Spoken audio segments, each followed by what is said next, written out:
Captain na mwanamuziki Tunda Man amefunguka sababu ya msanii Harmonize kushindwa kufika kwenye miaka 30 ya Bongo Flava. Amedai Konde Boy ana kazi ya kushoot video kali na msanii mkubwa kutoka Nigeria. Hata hivyo, Tunda ameeleza kuwa kuna ngoma kubwa zaidi ya Badman, na katika kulithibitisha hilo, Tunda ametangaza rasmi tarehe 17 ya mwezi huu ambayo itakuwa siku ya kumbukizi ya kuzaliwa kwake. Ataachia audio pamoja na video na msanii Ibra TZ. Tutegemee makubwa kutoka kwa Tunda Man na tuisubiri kwa hamu hiyo video kali anayoshuti Harmonize. Langu jina ni Naima Mkadala Said and this is Hot Media. Bana Tunda, nimependa kijiji umeondoka nacho, lakini pale watu walitamani pia kumwona Konde Boy, Tunda Man Konde Boy pale. Alikuwa natamani, lakini kwa sababu Konde Boy unajue nilimwambia, lakini amesafiri leo, ameenda Nigeria.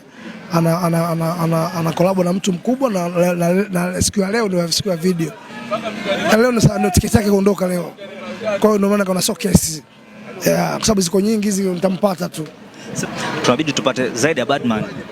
Yakuja. Yaani hii imeniboost sana. Nani natumia kama moja mimi tarehe 17 mwezi wa 8 ni birthday yangu. Kwa hiyo naachia ngoma na Ibra. Naachia ngoma na Ibra na siku hiyo kwa birthday yangu Ibra lazima awepo. Naachia ngoma, nataka niachie audio pamoja na video.